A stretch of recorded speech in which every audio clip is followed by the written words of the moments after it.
Muy buenos días. Para la Facultad de Ciencias Exactas y Naturales, es un placer y un gusto tenerlos aquí en este evento. A la Asociación Colombiana de Facultades de Ciencias, ACOFA-CIEN, viene desarrollando un seminario de formación de profesores de ciencias. En esta ocasión, la Facultad de Ciencias Exactas y Naturales, que es miembro de ACOFA-CIEN, ¿sí?, es la encargada de realizar este evento aquí, o sea, el evento de formación de profesores de ciencias. Para esta ocasión fue designada la doctora Fanny Angulo Delgado. La doctora Fanny Angulo Delgado es profesora titular de la Universidad de Antioquia. Ella es doctora en Ciencias Experimentales y Matemáticas. Ella va a dictar la conferencia La búsqueda de coherencia en la formación en ciencias básicas en educación superior. Como les comentaba, pues realmente para la facultad es muy importante esta charla y este taller, porque después de la conferencia hay un taller sobre estos temas, o sea, formación de docentes en educación de las facultades de Ciencias Exactas y Naturales. A continuación se va a dirigir la doctora Marta Sofía González, vicerrectora de la universidad, y luego sigue la doctora Fanny Angulo Delgado. Muchas gracias. Doctora Marta.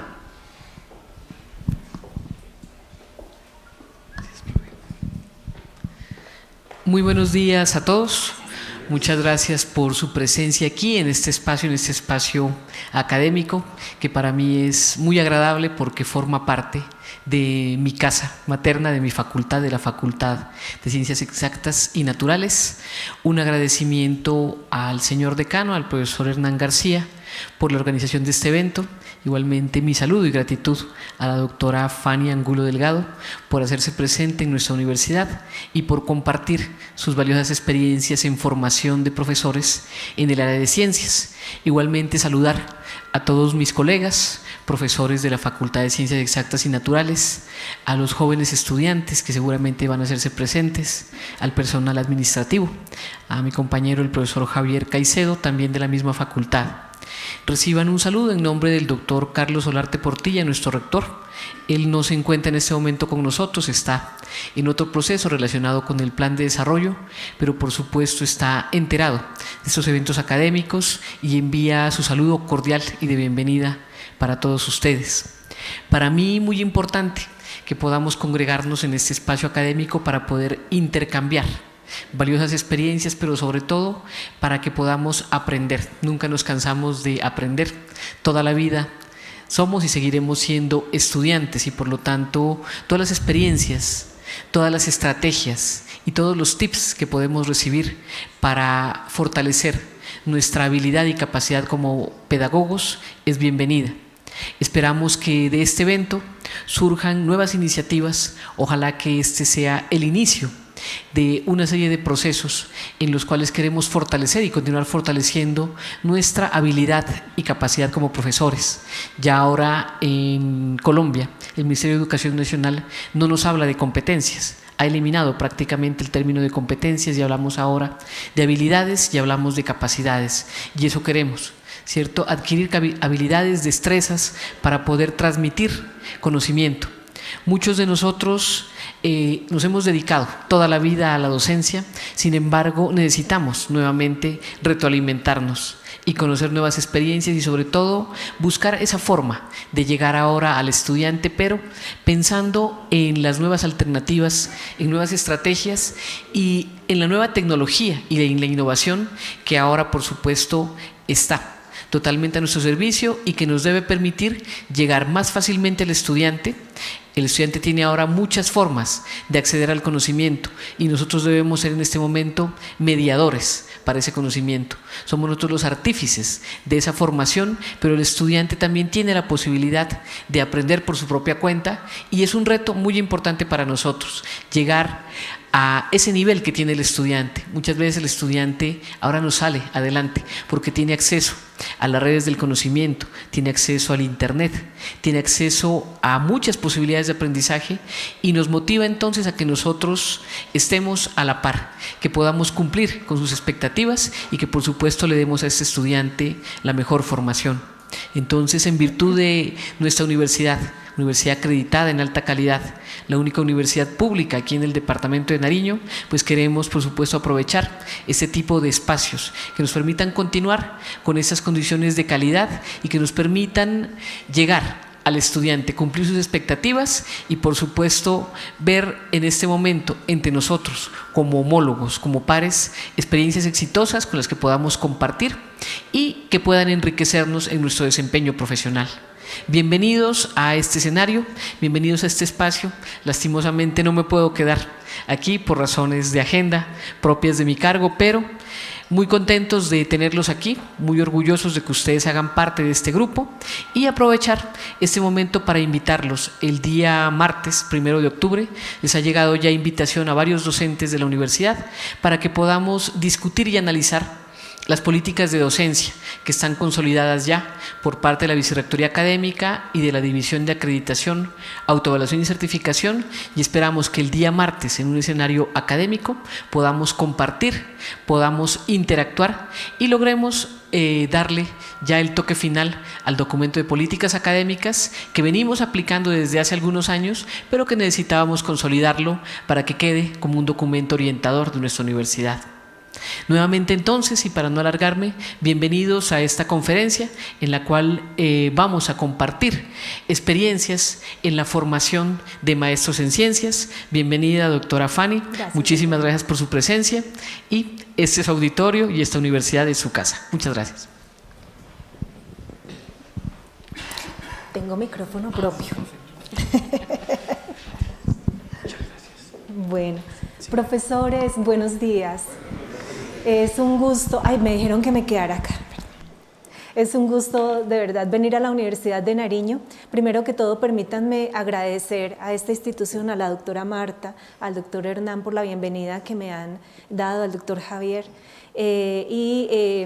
también por supuesto a COFACIEN, pues, porque finalmente se organizó esta actividad a través de esta asociación a la que pertenecen nuestras universidades. Yo trabajo hace casi 23 años en la Universidad de Antioquia.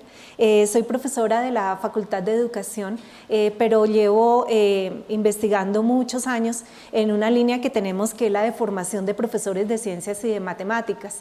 Y entonces ahí hemos pues descubierto cosas muy interesantes que quiero compartirles hoy. Y antes de continuar, quisiera pedirle a alguien que me controle el tiempo porque yo me emociono hablando de esto y contándoles cosas y se nos va el tiempo, y también quisiera compartir un ratico con ustedes sobre sus propias experiencias si es posible. Entonces, doctor, no sé si me hace el favor y me controla. Sí, señor. ¿Sí? Bueno, muy bien. Entonces, sí. Resulta, profes, que entre las... a ver si soy capaz de manejar bien este asunto. Sí, señor. Acá, ahora sí. En la facultad, como les decía, hemos hecho algunas investigaciones con profesores en educación superior, en todas las áreas, química, biología, física, matemáticas, y resulta que lo que hemos encontrado es lo siguiente, ¿no? Que hay una... es que este para voltearlo es para acá. Hay una creencia que nosotros tenemos muy arraigada como al haber sido formados sobre todo en las áreas disciplinares, y es esta, ¿no? La que está ahí. Yo no voy a ser capaz de organizar esto, pero ya, esta. Esa. Entonces, cuando nos reunimos con nuestros profesores, mírenlos, acá estamos en una fotico ahí reunidos para conversar al comienzo del semestre sobre los planes de curso, los microcurrículos. Entonces, mírenle la carita de alegría que tienen acá mis profesores, porque pues estamos convencidos de que cuando uno tiene una formación disciplinar fuerte, pues puede enseñarla. Pero resulta que la experiencia y la investigación nos ha mostrado que... es para el otro lado, ¿sí? Que les digo, yo no voy a ser capaz, que esta creencia tan arraigada, pues la verdad es que no es tan así, no es muy cierto. Y entonces ustedes, no sé si alcanzan a ver en la foto, acá hay la cara de preocupación de mis profesores, porque lo que empezamos a ver es que efectivamente uno puede dominar su saber matemático, químico, biológico, físico, pero y puede tener un discurso muy organizado, muy estructurado y muy bien centrado desde la disciplina, pero eso no garantiza que el aprendiz lo entienda, porque estamos en puntos distintos de lo que Brusso llama el contrato didáctico, ¿no? Estamos en puntos distantes, porque la enseñanza de las ciencias o de las matemáticas supone varias cosas, pero entre ellas las principales son estas, ¿no? De que como profesores seamos capaces de entender que esos estudiantes tienen unos puntos de partida y esos puntos se distancian muchísimo del saber que queremos compartir con ellos. Y en educación superior, ese saber tiene que ser compartido. Tenemos que volvernos una comunidad de práctica, dirían los autores. Entonces, ese asunto hace que la enseñanza se vuelva algo complicado.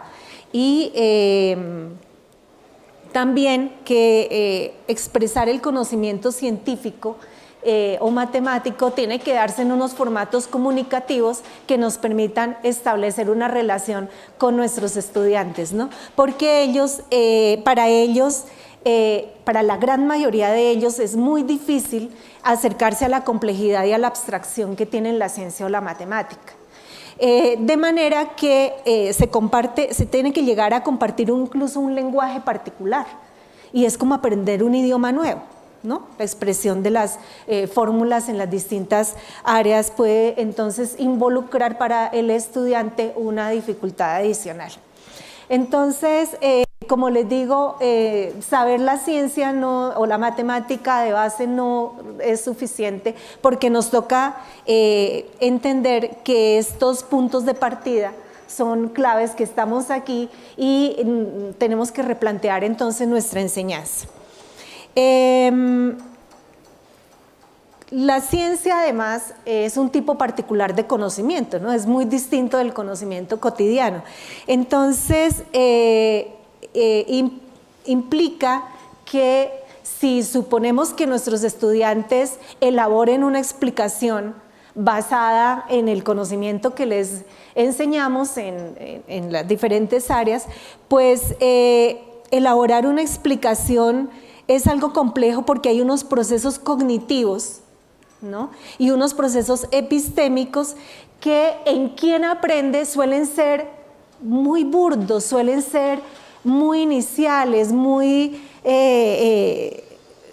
bastante gruesos, por así decirlo, y eso es independiente de la edad que tenga el aprendiz.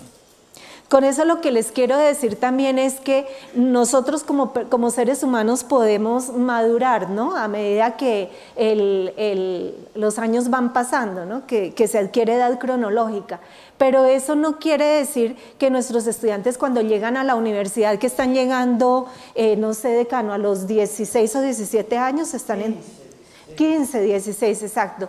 Eso no quiere decir que a los 15 años, por ejemplo, ya tengan una base de pensamiento formal, como diría Piaget, lista, disponible, ¿no? Para que trabajemos con ellos, porque su edad cronológica no coincide con la madurez cognitiva o epistémica que aspiramos que tengan. Además, porque muchos de ellos proceden de sistemas educativos de básica, primaria y secundaria que no les ofrecen la educación básica que requerirían para entrar a la universidad a defenderse con más solvencia frente a las ciencias y a las matemáticas.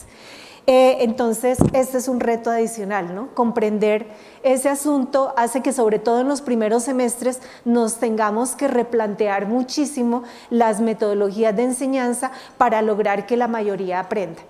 Esto puede ser bastante complicado para muchos de nosotros porque también está la creencia arraigada entre algunos de los profesores universitarios en todas partes del mundo en que uno como profesor es bueno porque poquitos aprueban la materia.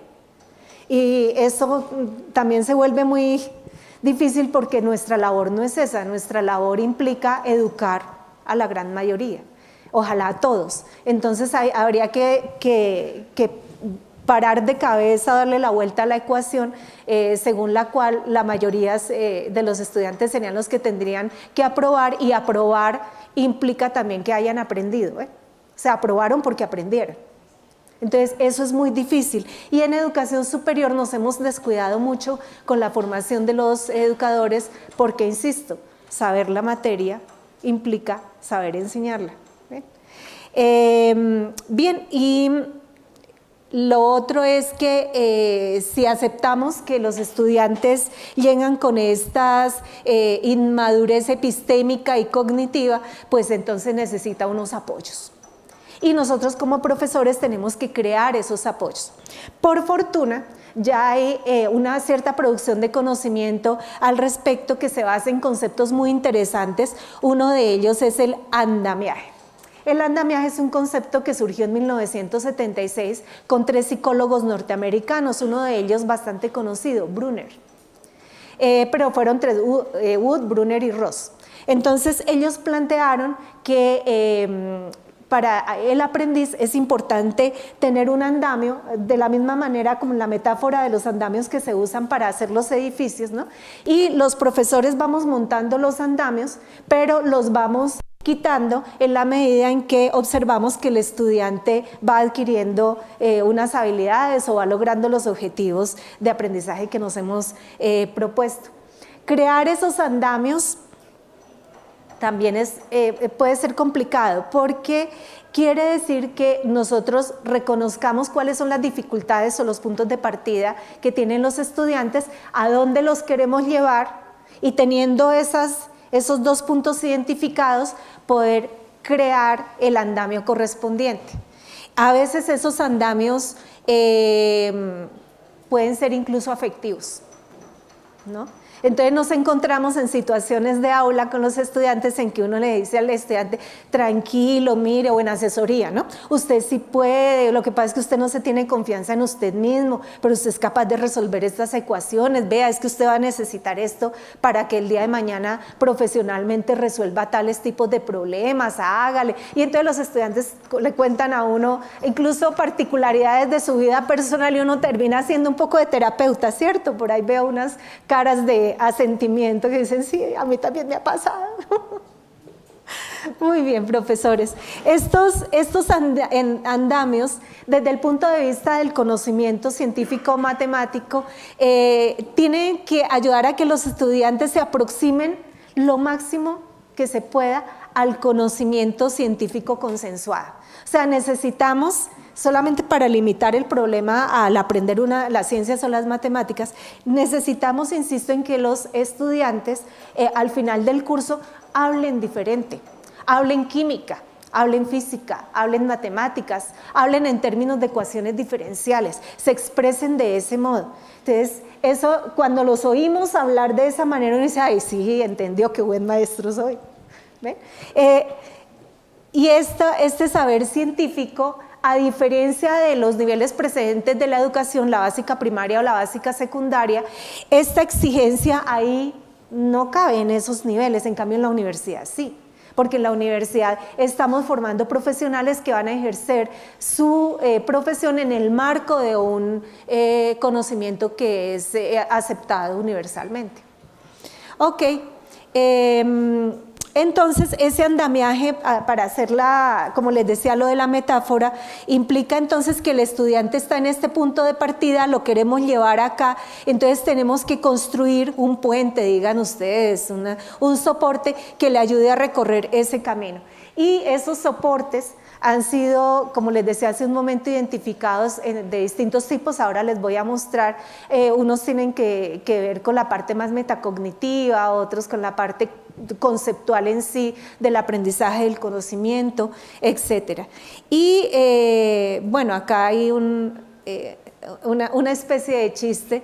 Entonces está el Jedi diciendo pues que la masa por la derivada de la velocidad respecto al tiempo te acompañe. O sea, que la fuerza te acompañe.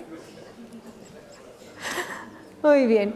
Entonces, ¿qué hemos observado, profesores? Pues que aquellos profesores que identificamos como exitosos o que los estudiantes los quieren, así no les vaya muy bien en las evaluaciones, porque digamos en Paisa del Bueno decimos, pasan el curso dejando pelos en el alambrado, ¿no?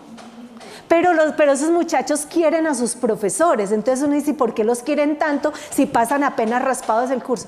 Pues los quieren porque esos profesores intentan, hacen un esfuerzo, así no lo sepan conscientemente de que lo hacen, pero esos profesores eligen unos andamios particulares y son andamios distintos que, como les decía hace un momento, van retirando a medida que esos profesores observan que los estudiantes se están volviendo más independientes, ¿no? Más autónomos con el trabajo conceptual o de habilidades científicas o matemáticas que se supone que deben aprender. Y pues tienen unos modelos de enseñanza que se han caracterizado por implicar esos elementos, ¿no? Cuando grabamos las clases y las observamos, además son profesores muy queridos que dejan que les grabemos las clases y luego nos sentamos y las analizamos con ellos, entonces encontramos que en algún momento es algo así como que diagnostican rápidamente, ¿no? Uno adquiere esa habilidad, diagnostica y dice, ya entendieron, sigo con lo otro. Entonces, a partir de estos trabajos y de una tesis doctoral que estábamos haciendo en ese momento, hicimos un proceso de formación con nuestros profesores de la licenciatura en Ciencias Naturales. Ellos son de matemáticas, física, química, biología, incluso vinieron unos de educación ambiental y otros de los componentes de práctica docente, práctica pedagógica. Entonces nos reunimos y empezamos a conversar, como les decía, sobre los microcurrículos, ¿no? Los contenidos de los cursos y las metodologías de enseñanza y aprendizaje y las formas de evaluación que utilizamos. Y eso vino también a cuento de la autoevaluación del programa. Yo sé que también para muchos de nosotros, cuando llegan esos momentos de la autoevaluación de los programas académicos, y uno dice, otra vez con esto. Y uno viene ocupado y otra vez llenar el cuestionario, recoger la información. Pero uno termina acostumbrándose y cuando ya le coge el tiro, la autoevaluación entrega información muy importante. Entonces ahí lo que salió es que los profesores de la facultad no teníamos unas metodologías muy adecuadas para trabajar con los muchachos y ellos estaban quejando de que los profesores no sabíamos enseñarles, y más siendo una facultad de educación. Vean ustedes, te dijimos, oiga, sí, pongámosle juicio a esto, a ver qué es lo que está pasando. Y entonces nos reunimos y organizamos un taller, ahora lo vamos a llamar colegio, nos metimos al colegio, y en ese taller con los núcleos, con el núcleo de profesores de biología de la licenciatura, hicimos unas actividades que luego se extendieron a los de química, física y matemáticas y les gustaron, y entonces hemos estado avanzando respecto de ese tema del andamiaje y del PSK, no sé si lo han oído nombrar, el Pedagogical Content Knowledge. De pronto no les suena. Bueno, entonces les voy a contar rápidamente de qué se trata.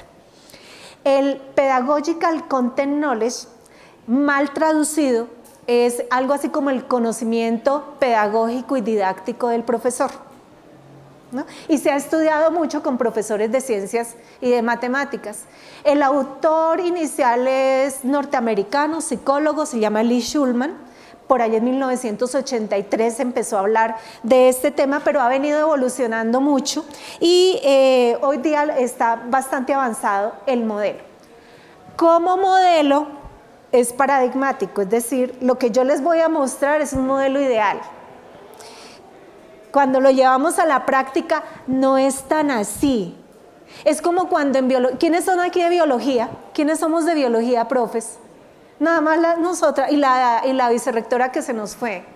Bueno, en biología, porque no se me viene ahora a la cabeza ejemplos de física o de matemáticas, en biología enseñamos la flor, ¿no? Con todas sus partes. Una flor modélica, paradigmática, tiene todas sus partes, ¿no? Las partes femeninas, las partes masculinas, cáliz, corola, estambres, pistilo. Y resulta que la gran mayoría de flores en el planeta no son así. ¿Ven? Sin embargo, le pedimos a los estudiantes que se aprendan las partes de la flor. Lo más difícil para un estudiante es entender por qué la flor es el órgano reproductor de la planta. ¿Sí? Y a veces nos toca contentarnos con que aprendan las partes de la flor porque hay, hágale y hágale y hágale y nada que entienden. Pues seguramente habrá que hacer otra cosa.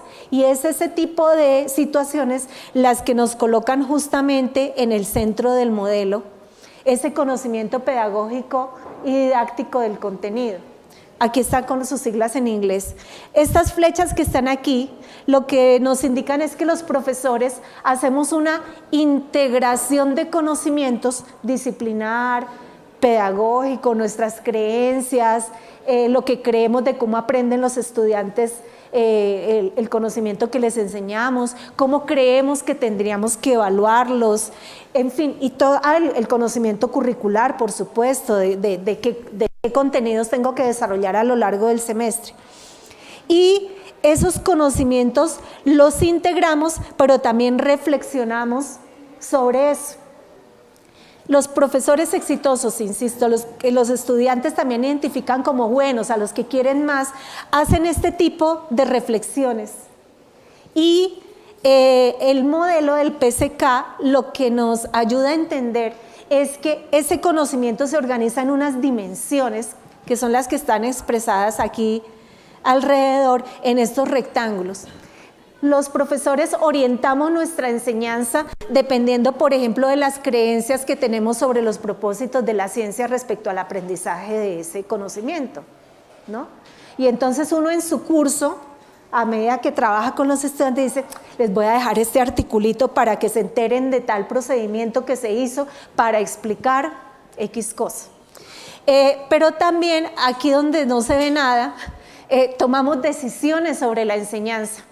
Entonces, perdónenme la franqueza, entonces nos reunimos al comienzo del semestre, cuadramos los contenidos y uno en el curso con los estudiantes dice, ay, yo no me pongo a enseñarles eso, mejor les enseño esta otra cosa, porque para uno esa otra cosa es más importante. ¿Ven? Y también tomamos decisiones respecto a las creencias que tenemos sobre la naturaleza de la ciencia o de la matemática. ¿Ven? Entonces, para nosotros la ciencia se construye a través de un conocimiento que lleva un procedimiento que se llama método científico, pues les enseñamos el método científico y uno solo, que empieza con la observación y termina con las conclusiones. ¿Ven?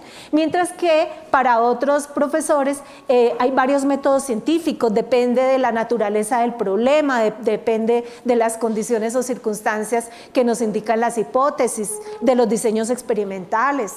¿Sí? Muy bien, entonces todos esos elementos que están aquí arriba nos orientan nuestra enseñanza, pero resulta que eso influye sobre el conocimiento que tenemos de cómo el estudiante comprende esa ciencia o esas matemáticas. ¿Sí? Y entonces nos imaginamos, y algunos pues decimos, es que los estudiantes tienen conceptos erróneos o tienen dificultades para aprender derivadas o están motivados o interesados cuando yo les planteo cierto tipo de actividades o tienen ciertas necesidades, ¿no? Si yo quiero enseñarles teoría celular, pues antes necesito que entiendan que es un ser vivo. Y entonces empiezo a implicar los dos conocimientos, ser vivo y teoría celular, para que en ese conjunto de actividades yo los pueda acercar al conocimiento biológico que explica que es un ser vivo. Ok, pero también ese conocimiento de la orientación de la enseñanza y esas influencias que observamos aquí también tienen que ver con el currículo, ¿no? Para la enseñanza de esa ciencia o de ese conocimiento. Y entonces miramos qué materiales curriculares presentarle, ¿no? Como les decía hace un momento, laboratorios con sus correspondientes guías, artículos, los llevo a una salida de campo, en fin, los llevo a lo mejor a alguna conferencia, etcétera, les doy alguna lectura particular, en asesoría los pongo a hacer cierto tipo de ejercicios. Y hay un currículo vertical que es el que organizamos para el curso, ¿no? Los contenidos así, con una lógica, desde lo más sencillo a lo más complejo, pero también hay un currículo horizontal, que ese en educación superior nos cuesta muchísimo trabajo hacerlo. Ese currículo horizontal es el que establece las relaciones entre los diferentes cursos del semestre y entre los diferentes semestres. Es como atravesado, es como pensar, por ejemplo, un concepto como el de energía. ¿Sí? Lo podemos ver desde física, química, matemáticas y biología.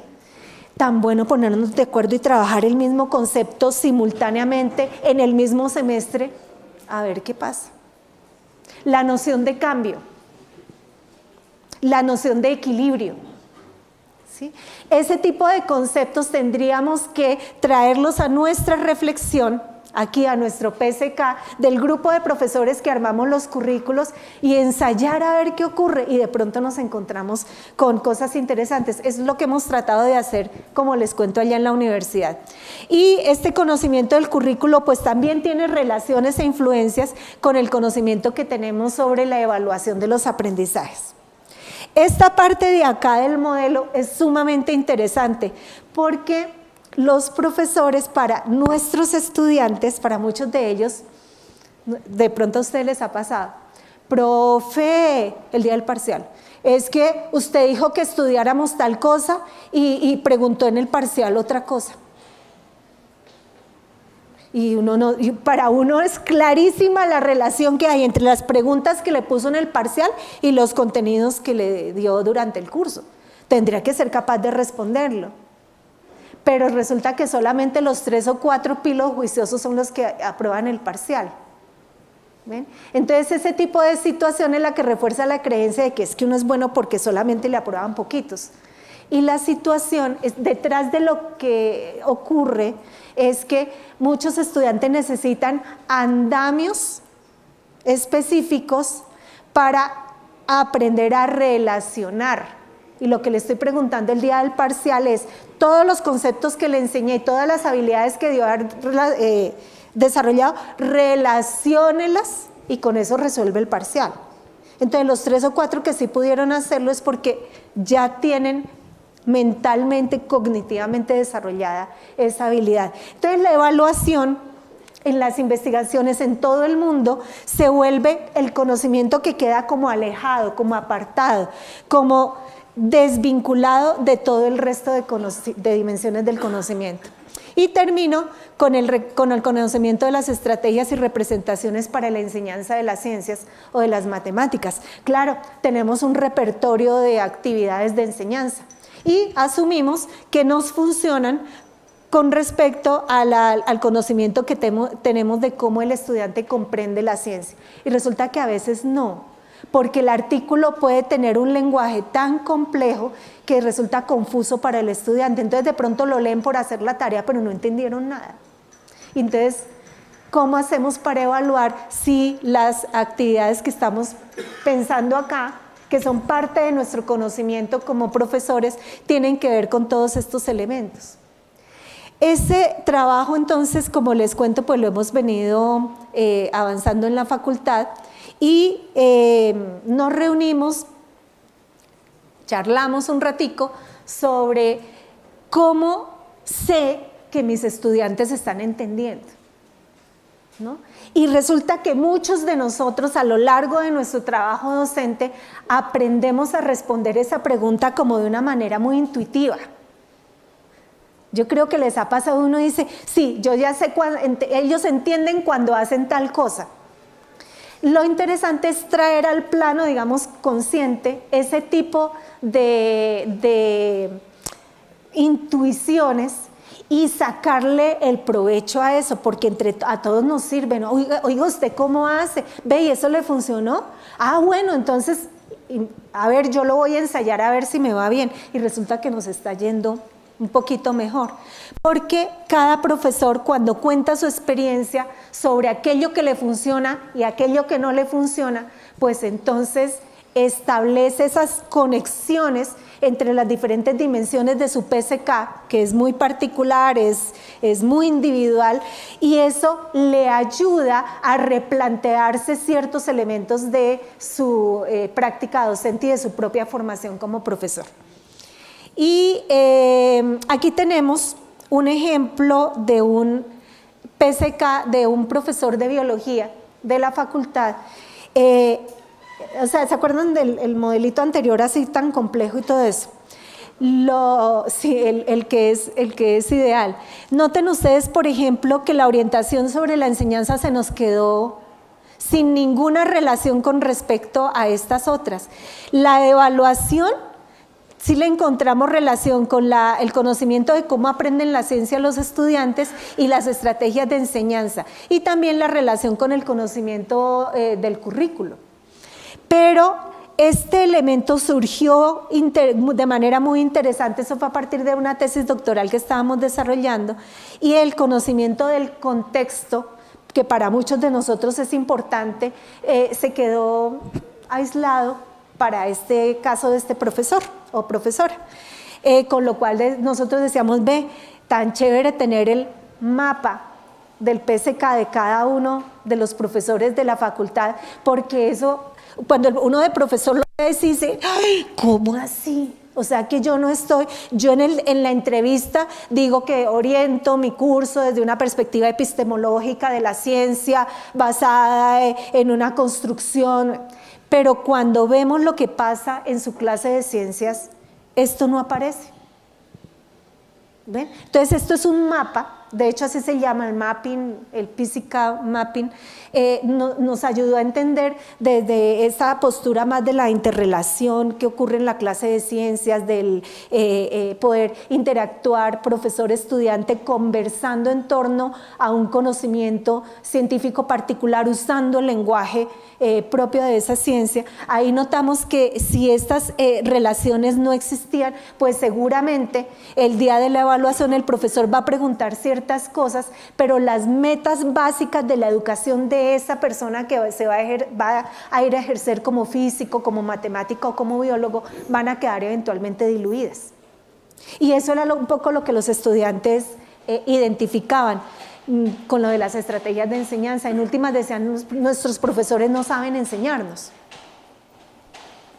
Bueno, y decíamos, entonces, ¿qué hay que hacer? Entonces volvamos a la literatura y aquí encontramos en un aporte de un grupo de Holanda con Janek van de Pol y sus colaboradores las intenciones del andamiaje efectivo. Decíamos, bueno, ¿se acuerdan lo de los soportes? Lo de construir unos soportes y luego retirarlos a medida que notamos que el estudiante es responsable con su propio aprendizaje, tiene autonomía sobre esos conocimientos. Entonces, notamos que los estudiantes necesitan apoyarse metacognitivamente, o sea, que ellos mismos sepan saber qué entendieron, qué no entendieron y qué necesitan para poder aprender. Porque también el día de la asesoría uno les pregunta, dígame que no he entendido, yo vuelvo y le explico. Profe, yo no sé desde enero, no entiendo. Pero a ver, es que ya estamos en septiembre bueno, necesitamos también andamiajes relacionados con las actividades cognitivas del estudiante, ¿no? Entonces, si no entendió los logaritmos, las derivadas, si no entendió la teoría, los principios básicos de la teoría celular, o sea, usted va en octavo semestre de biología y todavía no sabe qué es un ser vivo, todavía piensa que nacen, crecen, se reproducen y mueren, ¿no? Y me deja por fuera las funciones vitales y cosas así. Entonces, si logramos establecer esos elementos, podemos ayudar al estudiante y decirle entonces listo, leas este capítulo de este libro, vuelva a la asesoría y hágame este ejercicio de comprensión lectora, etc. Y también encontramos que ellos necesitan un apoyo afectivo.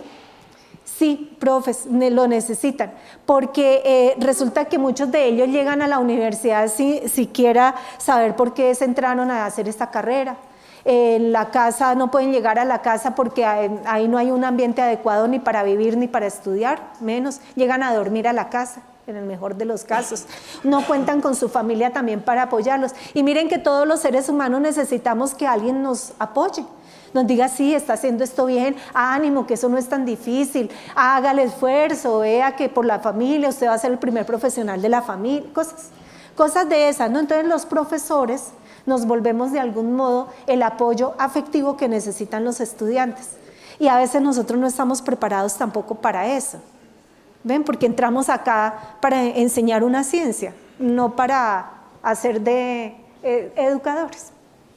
En todo caso, aquí donde dice enfoque de la tarea es donde estos autores nos dicen, bueno, si usted logra identificar estos elementos, pues para el asunto metacognitivo se observa la tarea y se le ayuda al estudiante a enfocarla, como les decía, qué entiende y qué no y por qué. Cuando necesitamos darles apoyos de tipo cognitivo, miramos qué principios generales básicos requiere ese estudiante para aprender ese conocimiento que procede definitivamente de la materia que le estamos enseñando. Y en la parte afectiva, esos autores hablan del reclutamiento. Pues sí, es algo así como conquistarlos para nuestros afectos.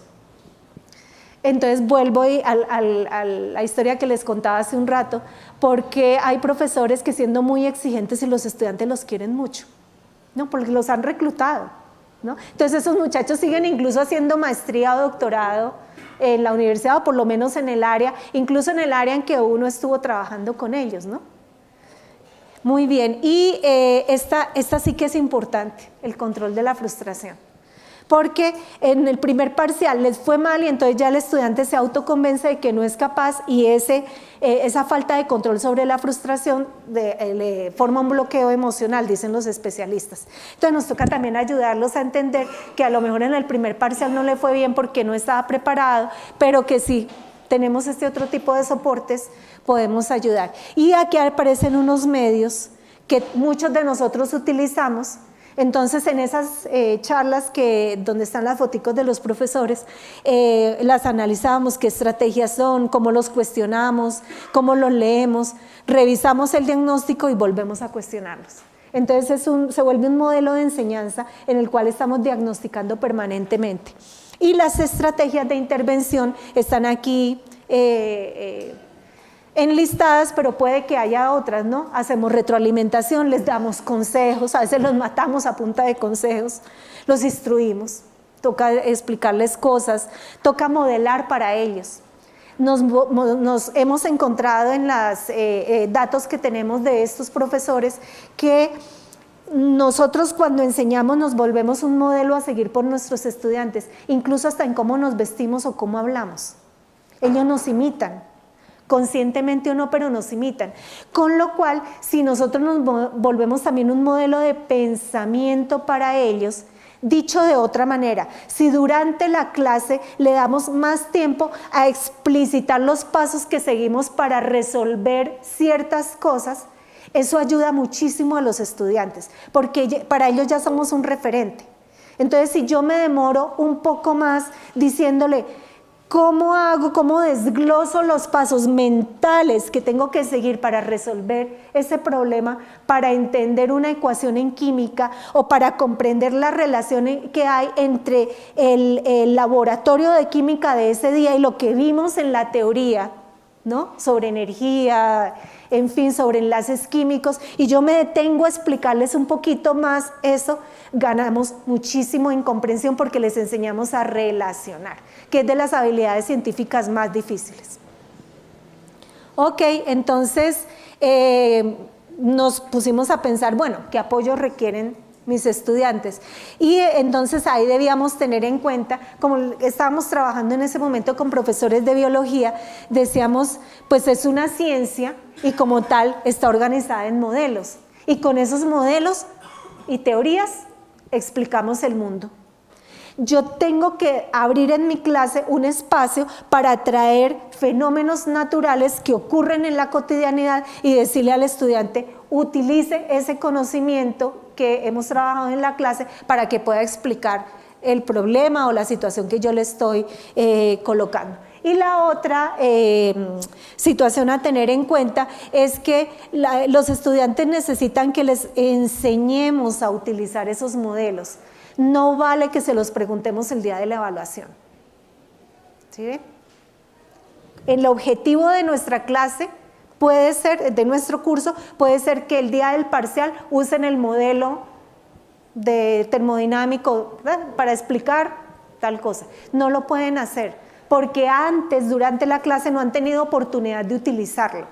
En cambio, en aquellas experiencias que hemos tenido en que los profesores se demoran más dejándolos que usen los modelos, así cometan errores, además el error es una buena fuente de aprendizaje, los estudiantes entienden mejor. Y aprender ciencias no significa acumular conceptos. Eso nos pasa mucho en los currículos. Curricularmente uno ve el programa de química, de biología, de toda la carrera, ¿no? Y entonces en biología empieza fundamentos de biología y termina en genética el 10º semestre. Esa organización es lógica para nosotros y para la ciencia, pero no para los estudiantes. Pero igual tenemos los currículos montados de esa manera.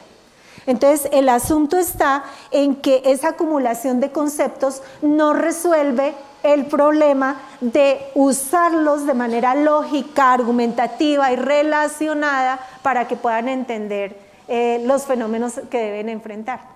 Y entonces los conceptos solamente tienen sentido en el marco de un modelo. Por ejemplo, membrana celular es un concepto, pero también es un modelo en el cual la membrana tiene cierto comportamiento y hace que los seres vivos, las células, se comporten también de cierta manera, pero este modelo de membrana tiene relación con la teoría celular. Para el caso de biología podríamos buscar en física, en matemáticas, en química también otros modelos.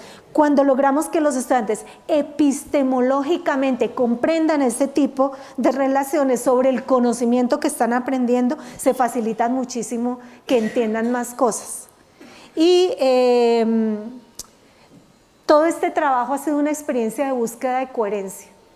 Esa coherencia, o más bien esa falta de coherencia, se manifestaba mucho en los PCKs de los profesores con los cuales hicimos nuestra investigación, ¿no? ¿Se acuerdan de el mapa que nos mostraba la falta de conexiones de ese conocimiento en uno de ellos? Y entonces lo que hicimos, bueno, fue pongámonos a la tarea de buscar esa coherencia, y aquí les traigo un ejemplo de cómo el profesor del curso de biología celular que se da en 2º semestre de la carrera hizo su trabajo. Entonces ese profesor empezó identificando que su concepto unificador era la teoría celular. Bueno, mi curso es sobre teoría celular. Ok, eso ya lo tengo claro. Y era muy curioso porque para muchos otros de los profesores, los que estaban ya en genética, en zoología, en mecanismos de evolución, como que tampoco habían caído, hombre, si es que a usted le toca es enseñarles teoría celular, entonces yo no me devuelvo a explicarles eso porque usted, si lo enseña, hágalo bien, dedíquese a eso, con eso no. Y entonces empezamos a depurar todo el plan de cada uno de los cursos y a encontrar las conexiones. Y identificó unos ejes transversales. ¿Se acuerdan el currículo transversal? Esos conceptos son energía, reproducción y relación. Y ese profesor dijo, listo, entonces con mis estudiantes de 2º semestre yo voy a trabajar estos 3 ejes transversales. Y señaló él lo llamó unos postulados. Entonces lo que está aquí en estos cajoncitos, que no me voy a detener a leerlos, son postulados que proceden de la teoría celular, pero están colocados en un formato comunicativo para su curso de biología celular del 2º semestre. Entonces, lo que todos cuidábamos, hacíamos algo así como vigilancia epistemológica, es que esto no se convirtiera en volver la biología fácil. Es que las ciencias no son fáciles, las ciencias son complejas y son abstractas. Lo que pasa es que comunicativamente necesitábamos flexibilizar el lenguaje para estudiantes de segundo semestre.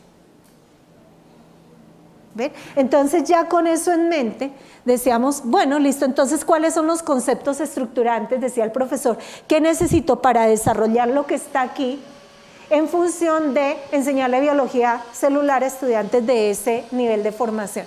Y entonces los identificó aquí en esta columna, que tampoco me voy a demorar en leerla, pero digamos, para él esos eran los conceptos básicos. Muy bien. También identificó los propósitos de su curso. Entonces dijo, bueno, pues los propósitos de mi curso es que yo tomo los postulados de la teoría celular y entonces para comprender este asunto que estoy señalando acá y que dentro de las células se realizan procesos esenciales para el mantenimiento de la vida. Insisto, los que somos del área decíamos, pues es que esto es obvio. Sí, para nosotros, pero no para el aprendiz. El estudiante tiene que saber que esto es motivo de su curso al que viene 4 horas semanales a curso de seminario teórico y al que va al laboratorio 3 horas más. Si el estudiante comprende a qué viene a los cursos de la universidad, también pone de su parte. Esto es como uno de esos elementos del andamiaje afectivo y cognitivo. Yo tengo que comprometerme con mi aprendizaje. Mi profesor no va a estar ahí siempre para darme la asesoría que necesito y ayudarme. ¿Bien? Entonces tengo que ganar autonomía, pues lo ponemos en esa situación desde el punto de vista del aprendiz. Y el profesor continuó, decía, pues para mí el estudio de esas unidades favorecerá el entendimiento de los organismos como sistemas abiertos, y entonces empieza aquí a introducir elementos de los que estaban allá en la columna de los postulados, lo coloca dentro de los propósitos. ¿Ven la búsqueda de coherencia? ¿Sí? Muy bien, entonces continuamos con los objetivos, porque los propósitos son diferentes a los objetivos. Los propósitos tienen más que ver como a dónde queremos llegar y los objetivos señalan la ruta. Entonces dijimos, bueno, entonces sentémonos a escribir los objetivos para este curso. Y entonces el profesor propuso sus 4 objetivos, pero resulta que los sacamos entre todos, es de que nos pusimos de acuerdo sobre algo que en ese momento, que fue 2017-2018, el ministerio nos apretó a las facultades de educación, porque en las licenciaturas teníamos que identificar las competencias, ¿no? ¿Qué competencias son las de un licenciado en ciencias naturales? Entonces identificamos un montón de competencias, pero para los cursos que teníamos identificamos 4 competencias. Esta que está aquí al comienzo, ¿no? Tiene que ver con los métodos y técnicas que usamos en esa ciencia para construir el conocimiento. Entonces son más de un tipo de que el estudiante desarrolle competencias que tienen que ver con todos los asuntos experimentales de la biología. Entonces el profesor dijo, bueno, pues que los estudiantes lleguen a este objetivo. Este otro, aproximarlos a la complejidad de la enseñanza de la biología, tiene que ver con algo que encontramos, y es que muchos de nuestros profesores de la facultad lo que estaban haciendo era ciertos ejercicios donde los retaban a los estudiantes y les decían, usted ya aprendió ecuaciones diferenciales o ya aprendió a diseñar proyectos ambientales, ahora piense eso para la enseñanza. Y decimos, entonces ustedes están haciendo apuestas didácticas. Y entonces dijimos, ¿y por qué todos no hacemos un poquito de eso? Le dedicamos 3 horitas del curso de las 64 horas o 48, las que sean. Dediquémosle una sesión a que el estudiante se piense en materia docente. Ah, bueno, entonces planteemos un objetivo para eso, porque igual lo voy a evaluar sobre eso. Búsqueda de coherencia. Le enseño esto bajo ciertas condiciones y le evalúo eso mismo. Entonces encontramos que también ellos necesitaban esto, fomentar y reconocer el uso de la construcción de modelos en biología. Asuntos históricos, filosóficos y epistemológicos. En la facultad teníamos esos cursos aparte, ¿no? O sea, dentro de la estructura curricular había cursos de sociología, de la ciencia, de epistemología. Entonces dijimos, hacia aparte no nos funcionan. ¿Yo qué saco con enseñarle lo que dijo Laudan, Kahn, Lakatos, Toulmin, el modelo argumentativo de Toulmin, Kuhn? Si eso para ellos se vuelve aburridísimo porque no lo entienden.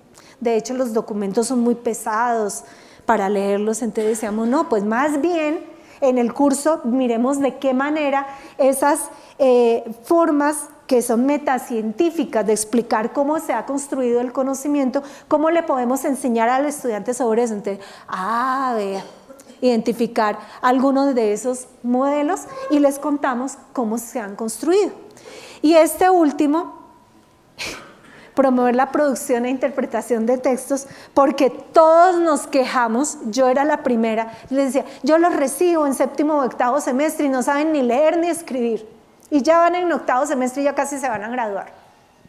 Entonces dijimos, pues entonces todos enseñémosle a leer y escribir, y en esa tarea nos pusimos. Entonces competencias en lectura y escritura, pero ligadas a los contenidos que se desarrollan durante el curso. Cosas muy puntuales porque el tiempo no alcanza para tanto. Pero si lo hacemos todos los semestres, algo lograremos. Y siguiendo entonces con el ejercicio, entonces ahí están las competencias básicas de la ciencia con el primer objetivo, con el segundo las competencias que llamamos didácticas. Nosotros les pusimos ese nombre, eso no lo dice el ministerio, fuimos nosotros. Las competencias que tienen que ver con la epistemología, la filosofía y la historia, y las competencias que tienen que ver con la lectura y la escritura. Coherencia. La metodología, ese era el otro asunto. Entonces ese fue más divertido porque lo que nos pusimos a hacer fue que todos contáramos qué hacíamos en la clase. Entonces, yo hago pósteres, decía la profesora de química de tercer semestre. Los ponía a hacer pósteres, sí, los ponía a leer un artículo y les decía, bueno, ahora armen un póster y vamos a hacer una de las sesiones como si ustedes fueran a un congreso y tuvieran que explicar su póster. Y de paso les enseño que eso hace parte de los mecanismos que usamos en las comunidades científicas para contar en qué vamos. Entonces los pelados hacen su póster, lo mandan a imprimir, lo exhiben en un corredor de la facultad. Ese día vamos todos, lo miramos y es hasta lo más de divertido. Entonces cada uno empezamos a contar, pero este profesor, del que les estoy trayendo el ejemplo, entonces él escribió, ¿no? Entonces yo hago un sondeo de sus saberes previos y tal, y él explica aquí que cómo logra establecer cuál es la metodología que los estudiantes requieren, qué tipo de actividades necesita hacer con ellos, y entonces elige sus estrategias de acuerdo con lo del andamiaje. Entonces, vea, los puso a leer artículos, a analizar claves en el descubrimiento y desarrollo de ciertos conceptos. Los puso también a hacer un trabajo escrito sobre un tema específico de biología, hacer la revisión histórica. ¿Se acuerdan lo de las competencias en historia y filosofía de la ciencia? Los puso también a crear modelos para representar conceptos. Los puso a hacer maqueticas y todo eso. Los puso a hacer una representación teatral como de un evento histórico en biología celular. Entonces, si no estoy mal, los puso a crear un guión en el cual dos grandes referentes de la biología celular intercambiaban puntos de vista o se contraargumentaban. Entonces, tan chévere. Muy bien. Visitar un laboratorio de investigación. Por fortuna, en nuestras universidades ya existen laboratorios muy serios, muy desarrollados en eso, ¿no? Con sus instrumentos bastante sofisticados. Entonces él lo llevaba a ver, creo que fue el laboratorio de genoma humano que hay en la sede de investigación universitaria. Entonces eso era una dicha porque les ponen el traje especial, no, eso era fascinados viendo cómo funciona esa máquina, cómo hace todo el proceso de codificación. Genial. Y además estaban pues los profesores de la universidad que son los investigadores entonces nos reuníamos con ellos, les contaban cosas. También lo estamos haciendo con estudiantes de 10º y 11, un café con el experto se llama. Creo, para ir terminando, vean, una exposición sobre los métodos de estudio de la célula y un artículo científico en inglés.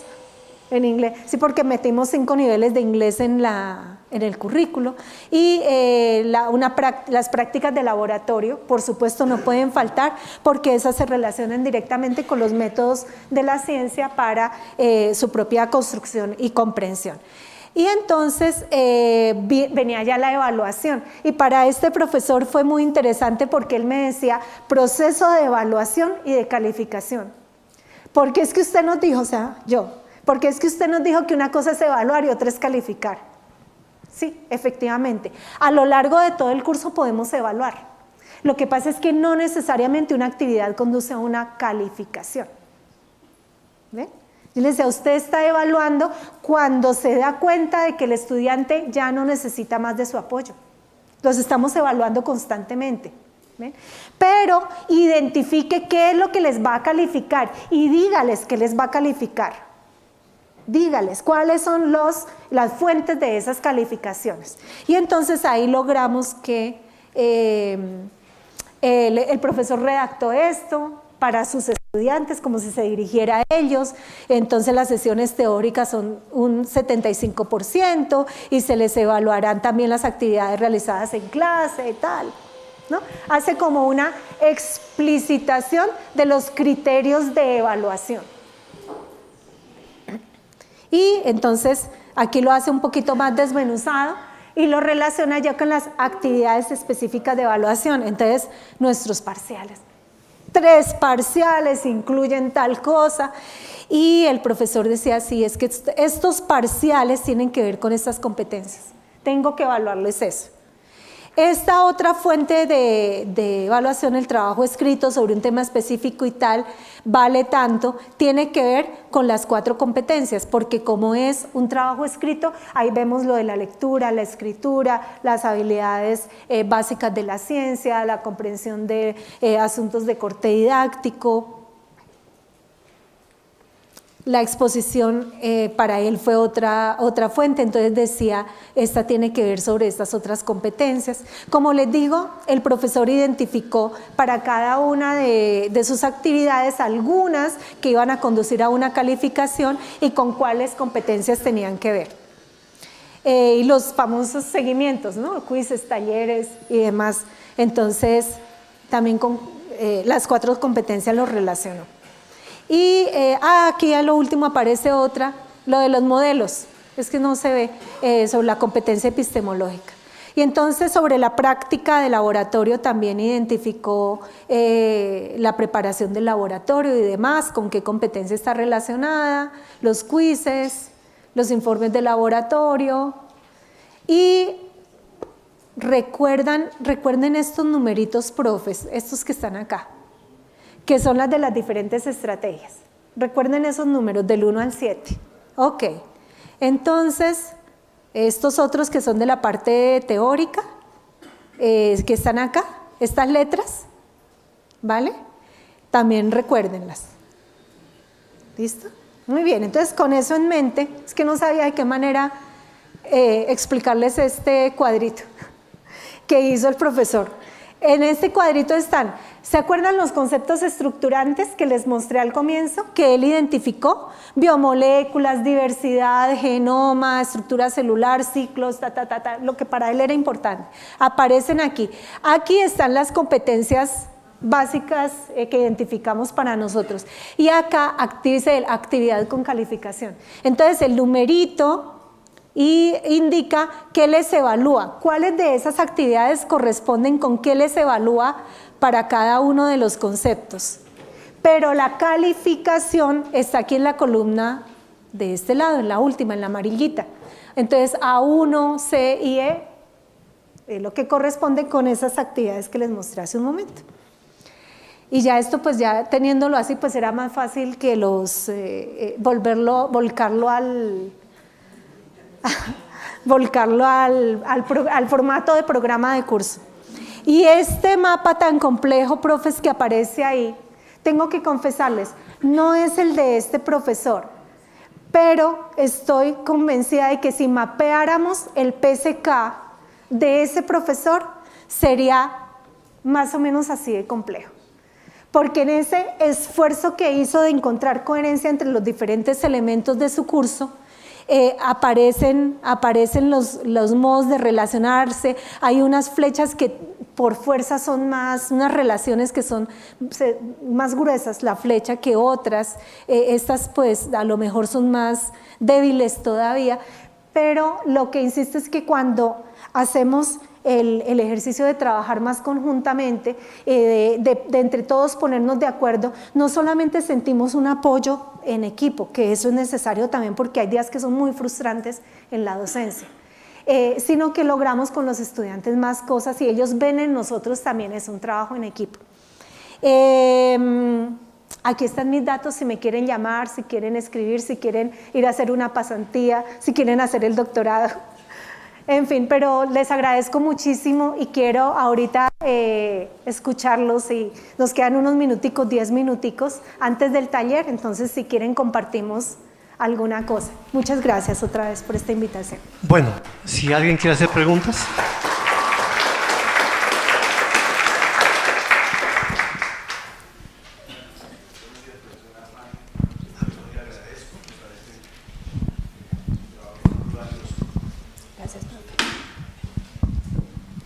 Medida, pues yo tengo algunas observaciones en torno, de acuerdo a mi experiencia.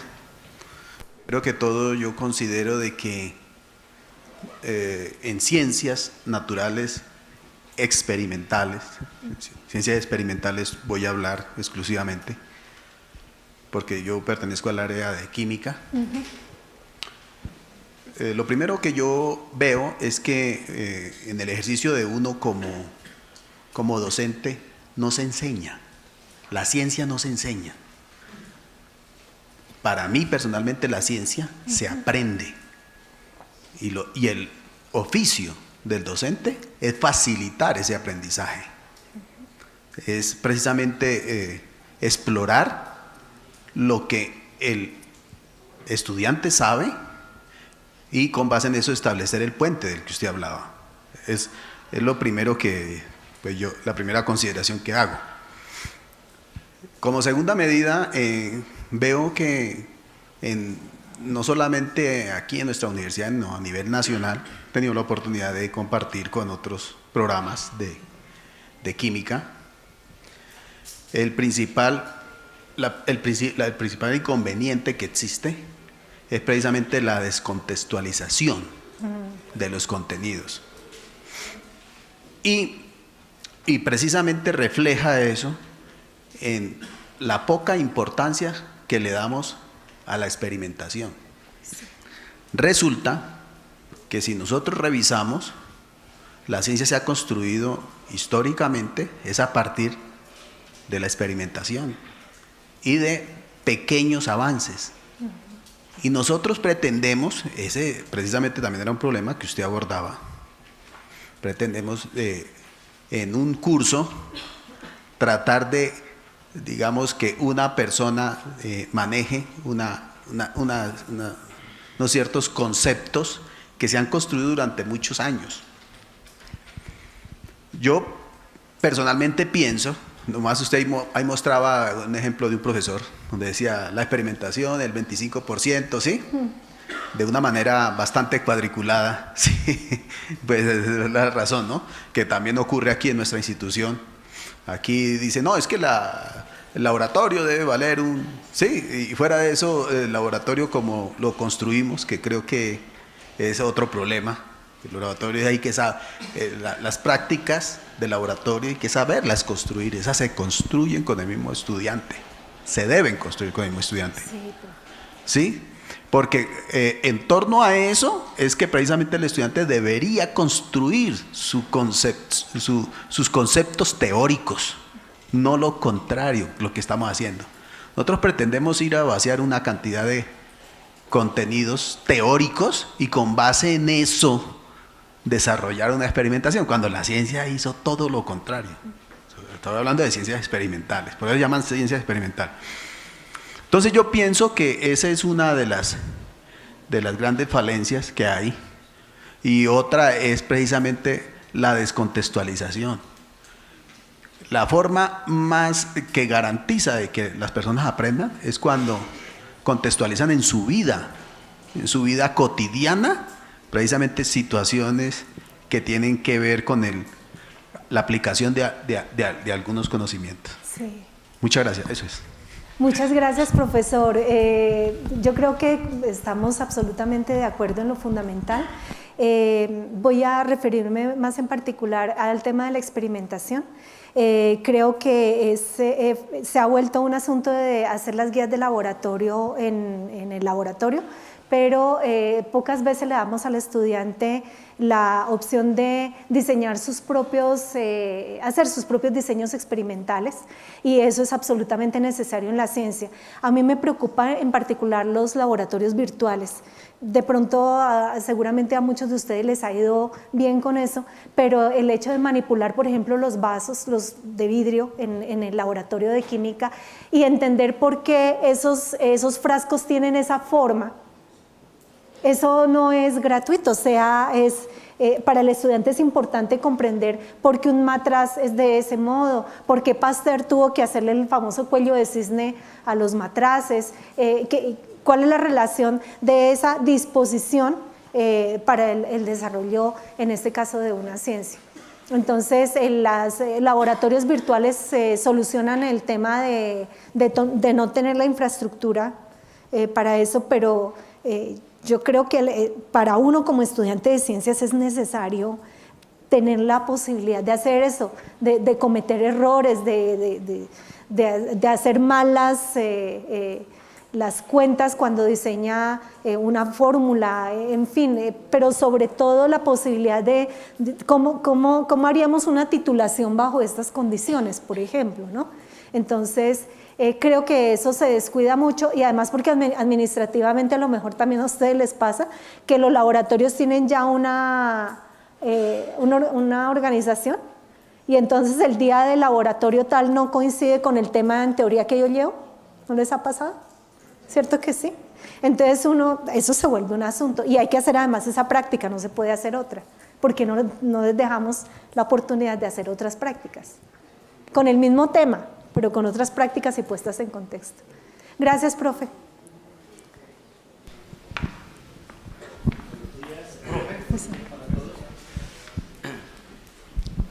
Buenos días, doctora. Quisiera referirme a la cuestión de los prerequisitos, las asignaturas, ¿no? Nosotros somos de la Facultad de Ciencias y nos encontramos con estudiantes pues de diferentes carreras, ¿no? Prestamos servicios a diferentes carreras. Entonces nos encontramos con contenidos, por ejemplo, que son muy grandes para unos estudiantes que hacen un solo curso, ejemplo de química o de biología, bueno, etcétera. Y también que algunos, por ejemplo, no tienen prerequisitos para desarrollar esas asignaturas. Entonces, estudiantes que van a ver química general y ya están terminando la carrera, estudiantes que van a ver bioquímica en octavo semestre cuando han visto todo. Entonces nos encontramos con todas esas cuestiones. En la facultad, en los programas de la facultad, pues estamos bastante de pronto rígidos. Somos lo contrario. Colocamos una cantidad de prerequisitos para una asignatura, ejemplo, química cuántica, que tiene no sé cuántos prerequisitos. Sí. Entonces eso lleva a que, bueno, ¿es lo uno o lo otro o qué? digamos, abordar los contenidos que tenemos que tener en las diferentes asignaturas, ¿cierto?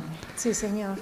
Bien, y otra cosa que me quisiera referir también es a los objetivos que presentaron allí. Muchas veces nosotros nos trazamos unos objetivos, pero esos objetivos no son, yo admiraba algunos que, bueno, decía fomentar en los estudiantes tal cosa, ¿no? Pero nos han dicho, por ejemplo, un objetivo tiene que ser verificable, tiene que ser alcanzable, etcétera. Aunque yo miraba luego que esos objetivos los estaban relacionando con las competencias que tienen que alcanzar, ¿cierto? O sea que prácticamente yo miro que los objetivos que estamos nosotros teniendo en nuestras asignaturas, en algunas, pues no están relacionados con las competencias que lograr.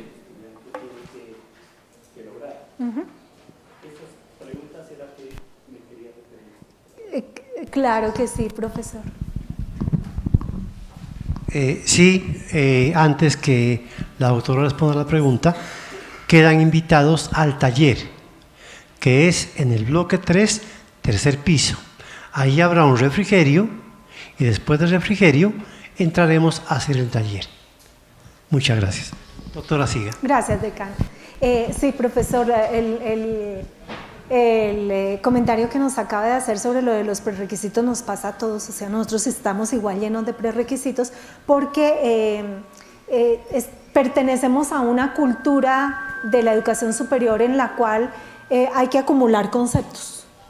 Y en la medida en que acumulamos, entonces nuestros currículos proceden de teorías, modelos, conceptos que son más simples, sencillos y van progresando a lo largo de los 10 o más semestres en complejidad. Esa es la razón por la que química cuántica necesita, pues imagínense la complejidad de química cuántica, por los prerequisitos deben ser un montón de cursos. Ahorita cuando cogí el sabe que quería mostrarles en el dibujo del mapa del PSK, lo de el currículo transversal y el currículo horizontal y el vertical. En este ejercicio que hemos hecho, nosotros no hemos logrado llegar tampoco allá, o sea, estamos en eso porque es muy difícil. Digamos, ¿qué orden le pongo yo a este asunto? O sea, necesitamos los prerequisitos, sería la primera pregunta. Y si los necesitamos, entonces, ¿cuáles serían? Y lo peor de todo, ¿para qué ponemos prerequisitos si el comité de carrera eventualmente los va a levantar para que el estudiante se pueda graduar?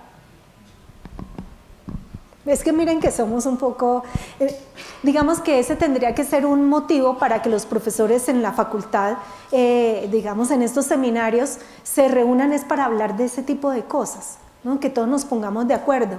¿Cuáles son los propósitos de la formación? Si en un curso de cuántica hay estudiantes, yo no sé, pero a lo mejor hay de ingeniería, de física, hay de muchas carreras, todos están viendo en el mismo curso. Entonces, ¿cuáles serían las metas de formación para esos estudiantes? Y si vamos a pedirles prerequisitos, entonces, ¿qué les pedimos a unos y a otros? Eso también lo pone a uno a pensar. Entonces, pues, profesor, en esas estamos, o sea, coincido con usted en que no es fácil. Esto es una invitación a que miremos a ver qué se puede hacer. Muy buenos días, profesora Fanny. Permítame felicitarla, realmente muy interesante su punto de vista y todo lo que ustedes están haciendo.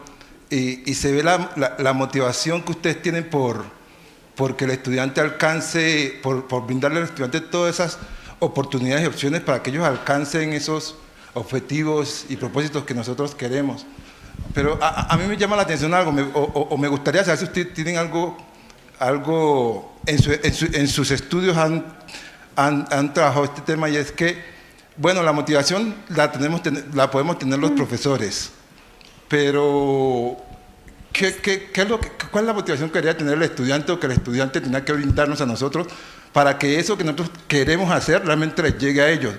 Porque lo que yo veo es que ustedes han desarrollado toda una teoría, han hecho mucho trabajo, pero cuando ustedes van al aula y empiezan tratan de llevar eso a cabo, pues el estudiante también tiene que poner de su parte y hay muchos factores que influyen. Yo, por ejemplo, hacía un análisis, yo digo, esto se ve que es un trabajo de profesores de universidad pública, porque si vamos a los Andes o a las Javerianas no tienen que hacer nada de lo que ustedes están haciendo allí, porque ellos ya, los estudiantes actúan como de otra manera.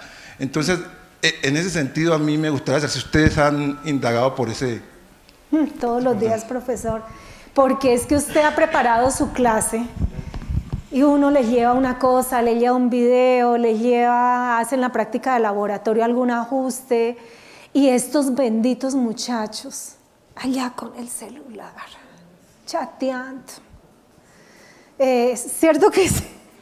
Los audífonos aquí. Y lo miran a uno así, ¿no? En fin. Entonces eso para uno es muy frustrante, es muy desmotivante. El día de la asesoría, además con una actitud postural, ¿no? De que realmente no están prestando atención, están allá con los pies estirados. ¿Cierto que sí son? Pues los de Antioquia son así, ¿no? Yo creo que aquí son más respetuosos. Claro. Entonces uno dice, en estas reuniones a veces también profesores de terapia. Ay, no, es que los míos como son tan chiquitos de primero o segundo semestre no saben ni dónde están parados. Los que van en mitad de carrera, profesores de los del quinto al séptimo también sus propias quejas, y los que estamos en los últimos semestres también igual, porque damos quejas de todo lo que no han aprendido desde antes, ¿no? Lo de la motivación, como es un asunto tan complejo, entonces muchas veces tiene que ver, por ejemplo, con que bienestar se ponga al tanto de ciertos casos particulares, consumo de drogas, violencia intrafamiliar que incluso la trasladan a la universidad. Entonces encontramos casos de parejitas en las cuales el uno o la una le casca al otro. Sí, están en las zonas verdes, allá dándose, pues, sí, entonces, y estos son los estudiantes. ¿Y por qué no están motivados por lo que estamos haciendo? Porque entraron a la facultad sin saber que eso era lo que querían. Y empiezan ahí todas las razones que usted y yo conocemos perfectamente sobre esa desmotivación. Entonces, realmente de lo poco que hemos hecho, porque no crea que hemos avanzado mucho ahí, pero pues la universidad tiene un sistema de bienestar en el que les ofrecen muchas cosas, apoyo psicoafectivo, orientación con este tema de las drogas, les enseñan a estudiar, les hacen todo lo de habilidades de lectura y escritura. Entonces, cuando detectamos eso, nos vamos para donde Margarita, la coordinadora de bienestar, y ella nos ayuda con esas cosas. Pero también internamente entre nosotros, entonces pilas con tal estudiante, más o menos como lo que a lo mejor ocurre en los colegios, ¿no? Pilas con tal estudiante que está pasando por tal situación o eso, o ellos llegan con sus historias donde la coordinadora del programa y ella es la que se encarga de ponernos al tanto, y ya, digamos, entre todos intentamos hacer algo. Pero no crea, profesor, que es que ya lo tenemos resuelto y organizamos y actuamos de cierta manera. No, porque es que el semestre es tan cortico que cuando uno detecta eso, a lo mejor ya faltan 2 semanas para que se acabe y no hay manera de hacer algo más. Ya para el otro semestre a lo mejor tenemos prevista la situación y lo resolvemos de algún otro modo buscando estos otros mecanismos, porque también insisto, no sabemos bien qué hacer. O sea, hay unas situaciones tan dramáticas en la vida de los estudiantes y ese ser humano llega con toda esa carga a la clase y uno intentando enseñarle a balancear ecuaciones. Eso no cabe en ese momento en la cabeza del estudiante. Profe, es que tengo migraña. Claro, debe ser que le revienta la cabeza con lo que le está pasando en la casa. Entonces, ese asunto de la motivación, de lo que, como le digo, hemos intentado es a través de las estrategias, flexibilizar un poco las actividades, hacer esto del teatro, les gusta mucho, llevarlos a los museos, a los centros de investigación, eso les llama la atención, les gusta y con algunos logramos algunas cosas, pero es un trabajo en equipo, tiene que ser en equipo. Si usted está solo con su grupo, con esa situación, el más frustrado va a ser usted, profe. Tiene que buscar el apoyo de los demás colegas.